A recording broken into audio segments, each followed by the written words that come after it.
good morning to you, Abuja, in the nation's capital, and I hope you are doing great this morning. And how was your week? And I hope you had a prolific week. We are back again in your speakers to continue the message right here on National Traffic Radio 107.1 FM. It's no other than your beautiful program, Make We Sama Corruption. Like you know, the program comes up every Friday at 9:30.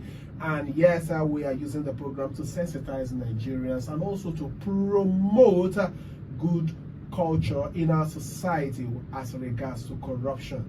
Yes, because we know, in the words of the president, he said, if we don't kill corruption, corruption will kill us. Like, you know, I'm your favorite anchor for the show, Mazi Fayobiora, and I'm not alone.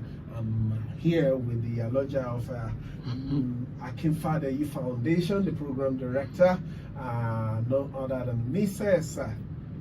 Oluwatomi. Good morning. Good morning. Today you are bright and shining, even more than usual. Tell us, something is happening behind the scenes. Nothing per se. We give God the glory. We are looking forward for a new change in government, and we must give God thanks to God that we, against all odds, we came this far. So we appreciate God, irrespective of what we are facing. And you too, you look good. It's a pleasure to have you in the studio. Pleasure to be here. All right, moving on. This week on Make We Sama Corruption, we'll continue our discussion on the forms of corruption that occur in our tertiary institutions in Nigeria. Last week, we examined admission fraud in higher institutions as a form of corruption, but today we are looking at another form of corruption that happens in a tertiary institution, and that has to do with sexual or gender-based violence, and also money stroke sex for grade. It's also a form of corruption that occurs in our tertiary institution. So for the start, I would like to ask my guest, what is sexual gender-based violence, and by law, what constitutes that sexual and gender-based violence? Thank you so much. This topic is very personal to me. Okay. So when I saw the topic, I was like, this guy, he got me today. And I know it's mostly women, they are always emotional when it comes to this. Yes, we are, because initially we say that, we used to say then that 1 in 6 women that you meet have been impacted or have gone through some form of sexual harassment or gender-based violence in their lifetime. But my brother, it's 1 to 3. Sometimes even every other. So it has increased, or is increasingly prominent, right? Meaning that you see them everywhere. If you have 5 women sit down for here, ask them one way or the other, they have all had to experience. And this is not even just about sexual and gender-based violence, it's not even only about women. So it encompasses men too. Okay. The amount of boy-child abuse that happens, so whether we're talking about the girl child or the boy child, or just women and men, what they have had to go through with regards to gender-based violence, I think it's just a lot. And so when we say, just to answer your question, when we say sexual and gender-based violence, it encompasses a lot of things. It encompasses sexual harassment, it encompasses rape, it encompasses sexual abuse, it encompasses domestic violence, it encompasses sextortions, so many different things. And so it is the government, for example, has put together what we call the Violence Against Persons Prohibition Law, right? The VAP law. And the VAP law is the body that people have come together. It's still not been enacted in many states, but a number of states there's been clamoring for many other states to put that kind of law into place. But what it does is encompass some of all these things, and not only women, for everybody, just to ensure that we have we call it safety culture. It's not just about we are only targeting women. It's only about women. Women are predominantly affected when it comes to sexual and gender-based violence. They are predominantly affected. However, now all of us, we must create a society that is safe for you and me. All right. like you said in your words, you said women are predominantly affected. Are you saying this because you're a woman, or is it actually the reality on ground? Or probably is it that women speak out the more about it?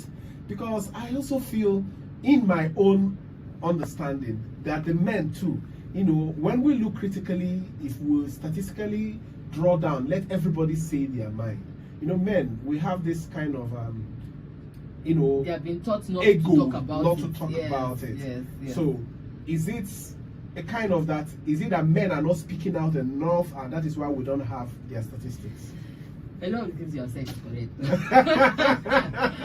But, you know, let's just say statistic-wise, women are more impacted. It's all right. Women are more affected. However, you are also right that because of big English, I don't even know how to cope out it. Because of masculinity, like, you know, men have been taught the norm is that, hey, you must not cry. Oh, you must not say, how can you say somebody touched you in this way? You understand? So men have been taught not to talk about these things, right? So you are right to say that you have, you know, you have men who are not talking about it, and if we talk about it, we would hear more from more men. From them. Yes.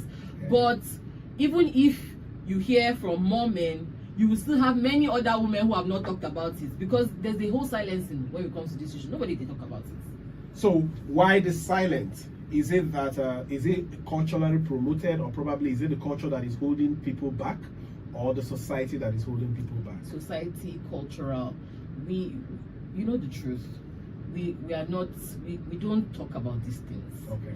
And we are just starting to talk about it more, and we are encouraging more people to talk about it. But there's a stigma, you know. So people say, "Hey, that girl, something happened to her. The girl will never outlive it the rest of her life. The story will fly. Yes, and everybody will be and seeing everybody will be seeing her. Instead of them to see her as a survivor, instead of them to see her that, okay, she's a victim in this circumstance, people will say, hey, waiting she wear, where she go, how she waka, and she too fine. That's why. Or she brought it upon herself, or not the way she talk, or, you know, like, so there's so much bias that people experience, and they just stay silent. The second thing that keep people silent is because of the law, right?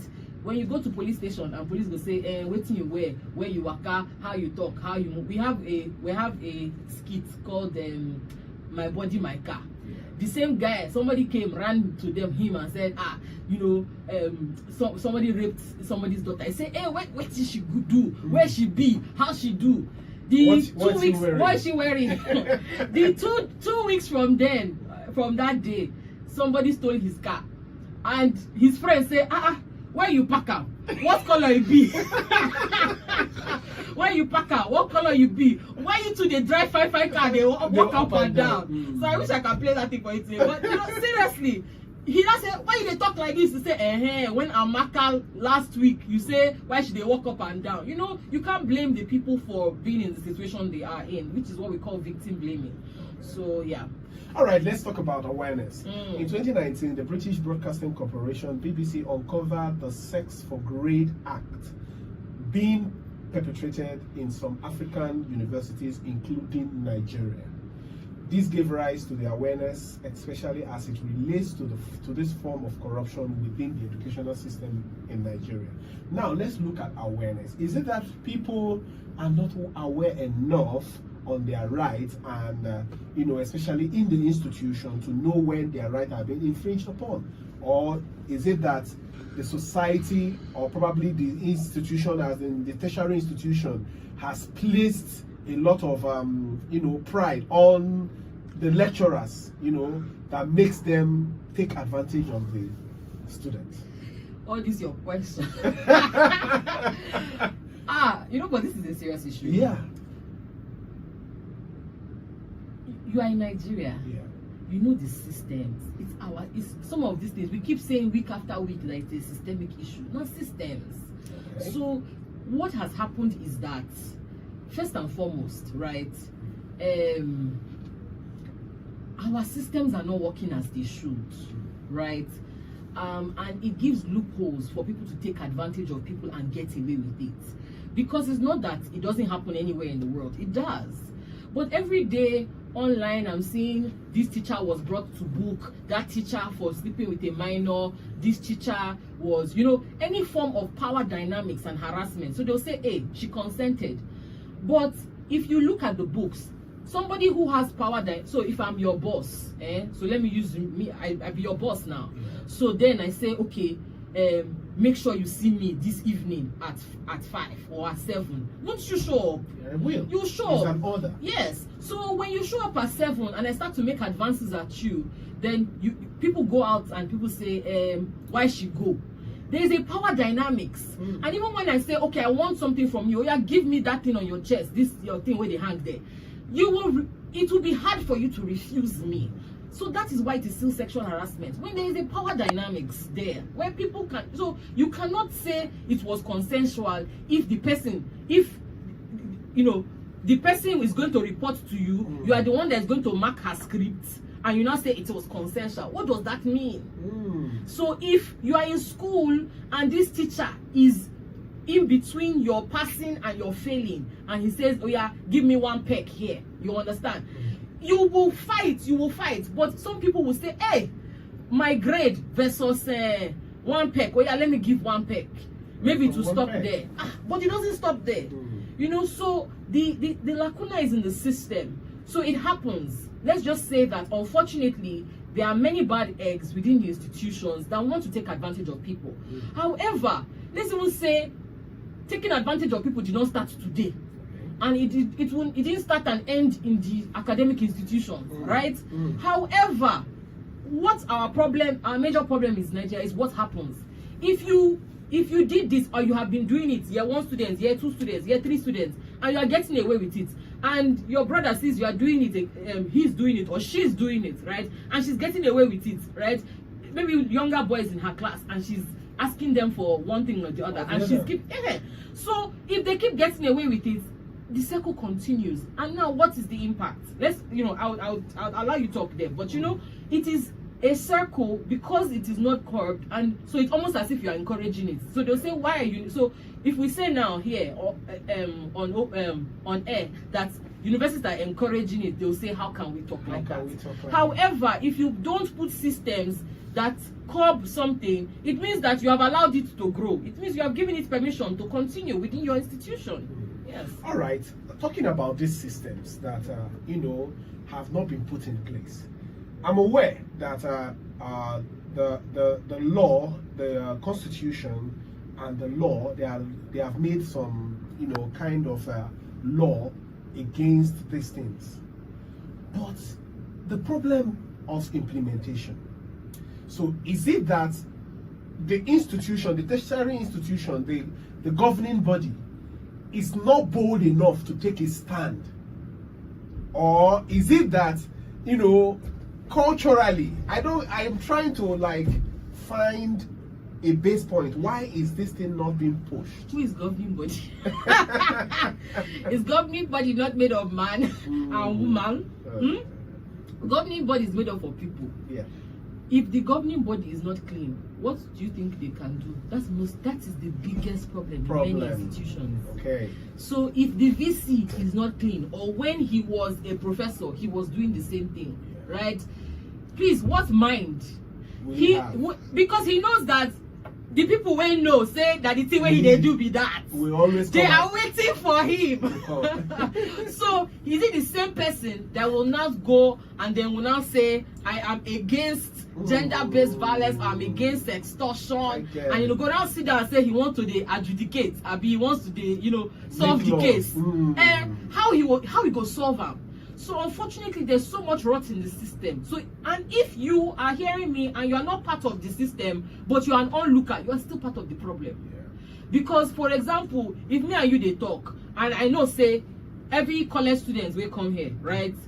This is what I'm doing to them, and you did not say anything.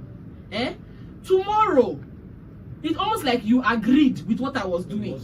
So tomorrow, where is your voice to now start to the talk? When hundreds of students have passed and have been abused or have been extorted, right? And you didn't mention anything. So it means that a lot of people either there's corruption by association. Or by keeping quiet. By keeping quiet, yes. So if you keep quiet too, when corrupt practices are happening, you are part of the you are problem. part of the problem, yes. Now, I want us to look into a very particular case with regards to gender-based violence, and that has to do with female genital mutilation and child marriage. Now, over time, we've heard so many stories with respect to, what will I call it? Very hierarchy politicians, and also senior religious leaders, getting married to children. And some, like there's a particular one I saw, a 95-year-old man getting married to a 14-year-old lady, and he said love brought them together, and quote and unquote, and I was like, what kind of love? That 14-year-old doesn't even know what love is. What love is entirely. Yes. She doesn't even know what love is, or at least has not come. She might know what love is, or at least have felt something that looks like love. But in truth, there is no, you can't, let me just say it categorically here, with no apologies, right? I know that we are a developing culture. Yeah. And I am someone who believes a lot in culture, but positive cultural context. Let us promote the things that are good. And let us unlearn and unpromote the things that are bad. Okay. Right? A child, 14, what does she know? Right? Some people say, but I sent her to school, I'm even going to send her to university. That is not it. What we call something consent. A 14-year-old cannot give consent. You are still guiding and shaping. Let's be real here.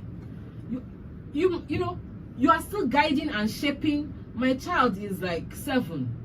Just add another 7 to his year. I am still guiding and shaping. Okay, this you must do, that you must not do. You understand? Yeah. So it means that whatever I say is what he will see as consent, right? Yeah. So you can't tell a child that is 13 and 14 that, oh, she was in love and she gave consent. No, it's not possible.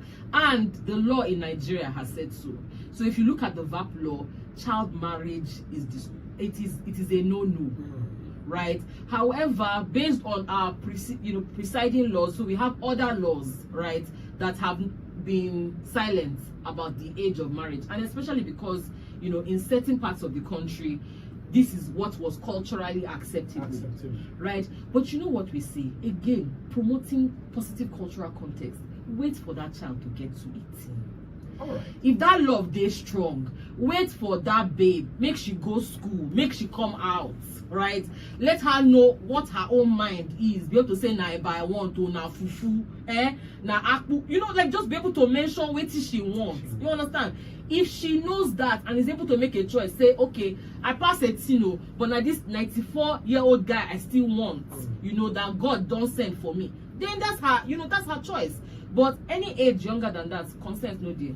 While you were saying that, I was actually laughing because I'm looking at 95 and 14, and you said you should allow the child to grow. And as you're allowing the child to grow, this other man is approaching.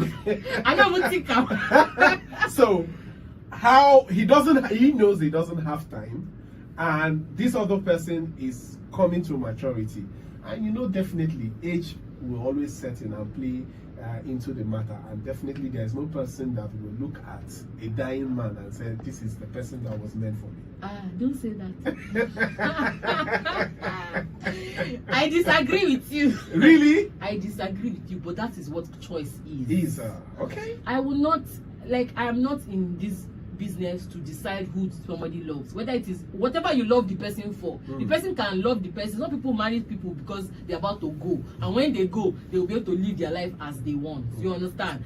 They marry for different reasons, and my own here is not even to judge why they are marrying, but for you to be able to choose, you must be above 18. All right. Now, talking about culture, because I know it is predominantly one of the factors that is inhibiting the promotion of the good, cultural practice per se.